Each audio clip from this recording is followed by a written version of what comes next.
a diferença entre comunicação pública, privada e estatal?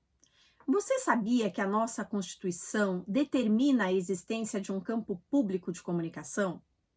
Por que precisamos impedir que Bolsonaro privatize a empresa Brasil de Comunicação, a EBC? Esses são os assuntos que vamos tratar no nosso terceiro episódio do Barão na Matrix. Vem comigo, inscreva-se no nosso canal e ative o sininho para receber as nossas notificações.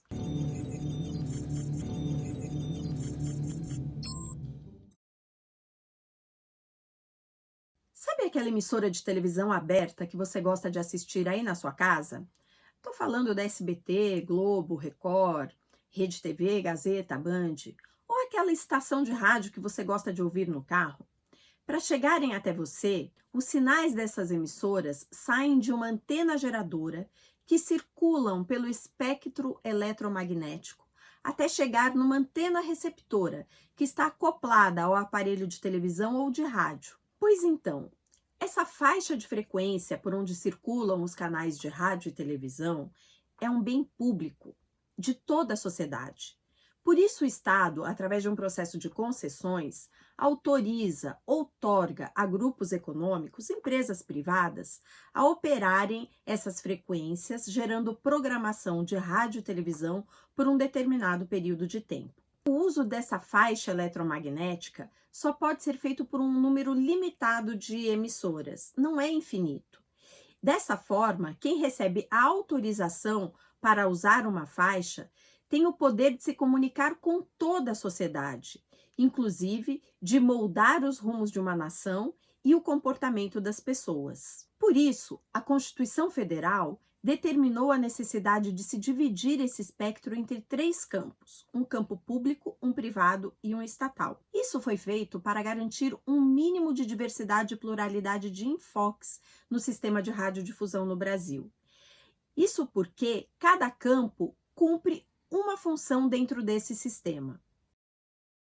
O campo privado é aquele operado por empresas com fins de lucro, com objetivo comercial, a partir da exploração econômica da programação, com a venda de publicidade para anunciantes. Os temas abordados por essas emissoras, além de estarem em sintonia com a perspectiva econômico, político, social de seus proprietários, também não podem desagradar os anunciantes. Vamos pegar um exemplo. Todos sabemos que o consumo de alimentos ultraprocessados, industrializados, como refrigerantes, salgadinhos, são uma das principais causas da obesidade mundial. Só que essas empresas estão entre os principais anunciantes das emissoras de rádio e televisão. Você já imaginou uma campanha sendo veiculada nessas emissoras comerciais para combater o consumo desse tipo de alimento? Já o campo público de comunicação é aquele operado por organizações sem fins de lucro. Nestes canais, não há venda de espaço publicitário. Usando um slogan de uma importante emissora de rádio pública aqui do estado de São Paulo, a Rádio USP, os canais públicos não têm o interesse e a intenção de vender nada para ninguém. O objetivo dessas emissoras é justamente trazer para o seu interior a diversidade e a pluralidade cultural, criativa do povo brasileiro. O objetivo de sua programação é tratar de temas educativos, de temas polêmicos na sociedade e ser um espaço para abrigar a pluralidade e diversidade do povo brasileiro que não é acolhida nas emissoras comerciais. Então, para ficar no exemplo dos alimentos processados, é exatamente nas emissoras de rádio e televisão públicas que campanhas de conscientização sobre o uso de alimentos ultraprocessados deveriam ter espaço. A programação dessas emissoras é construída a partir de ampla participação social, que pode se dar através de conselhos de programação, conselhos curadores e outras formas de fazer com que a sociedade e o movimento social organizado possa estar presente na definição dos rumos das emissoras públicas. Já o campo estatal é aquele responsável por fazer a divulgação das ações do Estado, do governo federal, estadual, municipal, dos poderes legislativo, judiciário, ou seja, é um mecanismo de transparência das políticas públicas em curso no país. Como podemos ver, Cada um desses campos cumpre um papel no sistema de radiodifusão. Por isso, a previsão constitucional de garantir a existência do campo público-privado estatal. Essa complementariedade é um dos fatores para garantir a pluralidade e a diversidade de vozes. Infelizmente, no Brasil, historicamente, o espectro foi ocupado por grupos econômicos privados, diferentemente de outros países que têm uma profunda tradição de comunicação pública, a mais conhecida, a BBC da Inglaterra, mas também países como Estados Unidos, Alemanha, França, dentre outros, têm uma forte tradição de comunicação pública, o que confere um caráter democrático ao ambiente de comunicação desses países. No Brasil, só em 2008, depois de muita luta, conseguimos conquistar a criação da Empresa Brasil de Comunicação, a EBC. Formada por emissoras de rádio, televisão e agência de notícias, a EBC logo se tornou referência. Muitos programas da TV Brasil receberam prêmios nacionais e internacionais. As rádios da EBC prestam um importante serviço público para as comunidades que atende. E a Agência Brasil, que é a agência de notícias da EBC, produz conteúdos que são utilizados por centenas de veículos jornalísticos em todo o Brasil. Mas em 2016, a EBC foi um dos primeiros alvos do governo golpista de Michel Temer, que destituiu o conselho curador da empresa e o seu diretor-presidente, iniciando um processo de intervenção na EBC que desfigurou o seu caráter público. Bolsonaro continuou o serviço e agora quer jogar uma pá de cal para acabar de vez com a EBC, incluindo a empresa no plano de privatizações.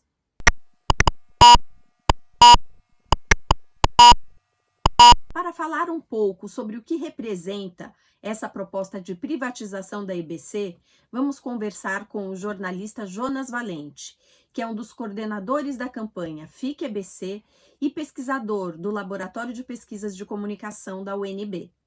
Oi, Jonas, muito obrigada por participar aqui do nosso Barão da Matrix. Olá, Renata, muito obrigado pelo convite. Então, Jonas, o programa de hoje é para falar sobre essa proposta do Bolsonaro de privatizar a EBC.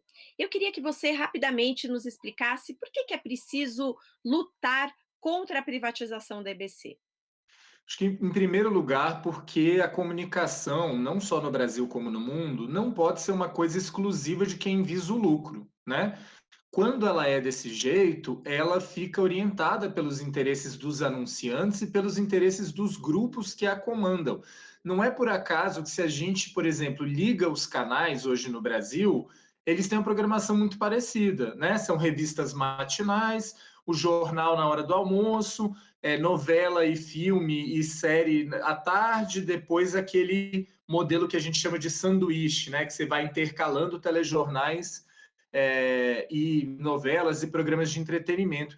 E o Brasil é muito maior que isso, né? A comunicação ela tem que servir para pautar os debates, então ela tem que ser plural e ser diversa. E a gente tem um país continental e a nossa mídia claramente não mostra isso. É por isso que a gente precisa ter outras formas de comunicação, inclusive uma forma de comunicação financiada pelo Estado, que é exatamente o sistema público de comunicação. Dessa maneira, e aí isso não é apenas uma defesa dos ativistas, dos trabalhadores, isso é algo reconhecido na nossa Constituição quando ela diz que a radiodifusão tem que ter três sistemas: público, privado e estatal.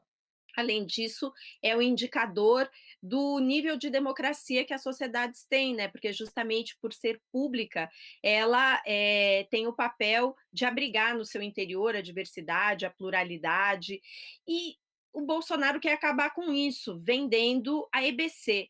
O que exatamente que ele quer vender, Jonas? São as outorgas, né, das emissoras de rádio e televisão? São os bens imóveis? Como é que privatiza assim uma empresa de comunicação, né?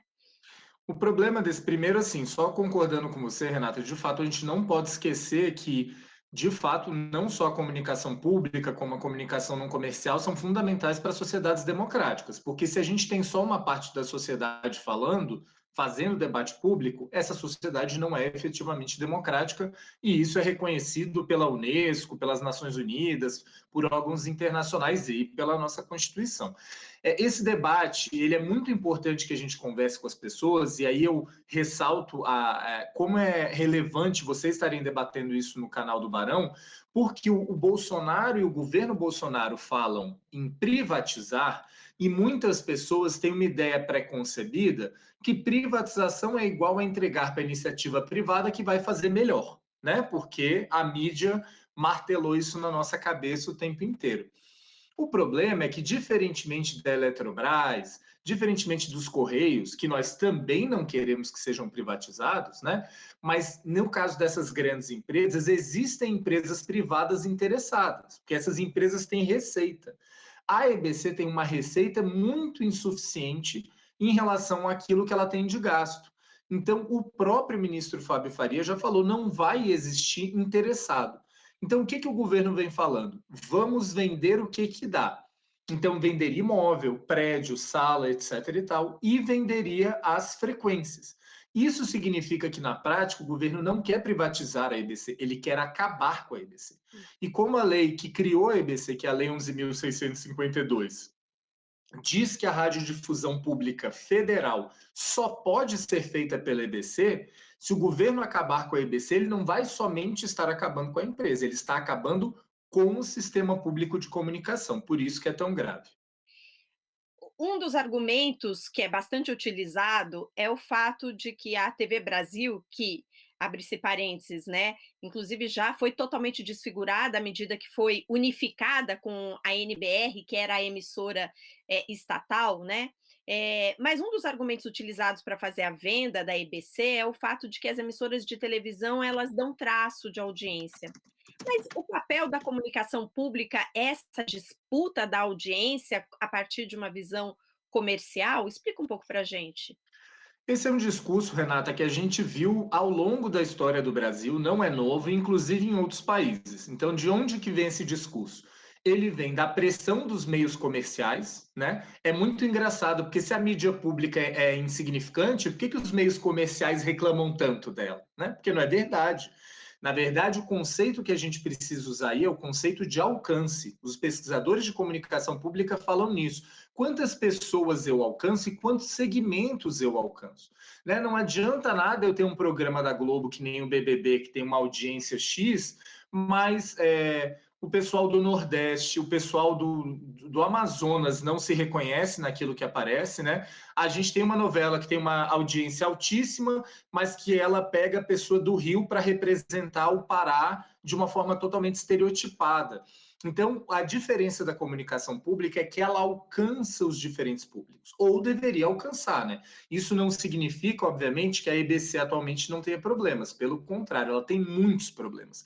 Mas mesmo assim, se a gente pegar os dados que existem, a TV Brasil está ali entre sétima e nona emissora do país, o que não é pouca coisa, sendo que ela nasceu há pouco tempo. As rádios têm boas audiências no Rio de Janeiro e em Brasília, e a Rádio Nacional da Amazônia chega onde nenhum veículo de comunicação chega. A Agência Brasil e a Rádio Agência Nacional fornecem conteúdo gratuito para milhares e milhares de veículos no Brasil. Então, assim, você pensa, se os grandes jornais já estão fechando, isso aconteceu no Paraná, isso aconteceu no Ceará e tantos outros que ou fecharam ou migraram para o digital porque não conseguem manter a produção, imagina o jornal da pequena cidade. E você tem essa estrutura para produzir esse conteúdo e alimentar isso. Fora todas as pessoas não mensuradas que assistem TV pela antena parabólica e que não entram no cálculo da audiência. Então, esse argumento da audiência, ele muitas vezes é falso ou distorcido, mas mesmo assim, para que a comunicação pública gere esse alcance diverso no Brasil, ela não pode ser escrava da audiência. Ela tem que buscar, sim, cada vez mais pessoas, mas contemplando essas diversas estratégias. Você citou rapidamente aí o papel da Rádio Nacional da Amazônia, né? Se a EBC for privatizada, nós vamos ter comunidades inteiras que dependem da prestação de um serviço essencial de comunicação, como as que são atendidas pela Rádio Nacional da Amazônia, totalmente órfãos, né, de um sistema de comunicação. Qual que é o impacto disso, Jonas? Não, isso é um impacto gravíssimo. As pessoas às vezes podem não perceber, mas a gente podem até não saber, mas a gente tem um deserto de notícias no Brasil enorme. Na casa, se não me engano, de 20 a 25% dos municípios. Então, pessoas que não possuem nenhuma TV, nenhum rádio, nenhum site. Não tem ninguém falando da realidade delas, do município delas, né? E é por isso que a parabólica é tão utilizada. Só que quem assiste a parabólica no interior do Piauí ou no interior do Rio Grande do Sul, assiste o programa da Globo de São Paulo, do SBT de São Paulo. E isso é mais grave ainda na Amazônia Legal. Lembrando que a Amazônia Legal não é o Amazonas. A Amazônia Legal começa, né, no Mato, começa em Mato Grosso e vai até o Maranhão. A gente está falando de uma parcela territorial gigantesca. E é por isso que a gente tem uma Rádio Nacional da Amazônia, que não só fornece programação e informação, como ela faz serviço. Ela tem programas para que as pessoas possam dar recados umas para as outras, né? Então, esse é o tipo de vantagem que a comunicação pública traz. Mas se a gente falar das rádios, vale lembrar que a Rádio Nacional e a Rádio MEC, tanto FM quanto AM, no Rio e em Brasília, são uma das poucas rádios que efetivamente tocam música brasileira dos, vamos dizer assim, dos estilos mais antigos ou até estilos novos, mas que não são da indústria cultural. Né? Ou seja, você tem muita música brasileira sendo ouvida, mas é sertanejo, funk e pisadinha. Quem que vai tocar MPB? Quem que vai tocar música alternativa? Quem que vai tocar bossa? Quem que vai tocar samba? Então essas rádios, elas também servem como uma alternativa informativa fundamental. E de preservação da cultura nacional, né, fundamental. Jonas, existe uma ampla campanha sendo desenvolvida já há algum tempo, que é a campanha Fique EBC. Eu queria que você falasse um pouquinho dessa campanha para a gente encerrar e convidasse a todos e todos para se engajarem na defesa da EBC e da comunicação pública. Obrigado, Renata. Acho que primeiro destacar que assim, tentam politizar o debate sobre a comunicação pública, dizendo que é TV do Lula, empresa do Lula. Primeiro que a gente, né, se a gente for pensar, a Rádio MEC foi criada nos anos 30, a TVE do Rio foi criada em 1970, e o movimento social da área da comunicação discute esse tema desde os anos 80, desde a Constituinte, e vem debatendo desde então. Então, quando a gente fala de defesa da comunicação pública, não é uma coisa que nós estamos falando agora, mas a partir de 2016 foi criada essa frente em defesa da EBC e da comunicação pública, porque a EBC começou a sofrer mais ataques, né? Começou a ser efetivamente desmontada. Então, como integrante da rede, eu convido todas e todos para que vocês se engajem nessa campanha. A frente tem dois perfis em defesa da EBC e Fica EBC, tanto no Facebook, no Instagram, no Twitter. Então, quem tiver mais curiosidade pode procurar esses perfis e pode ajudar a colocar a defesa da comunicação pública para que a gente não perca esse patrimônio.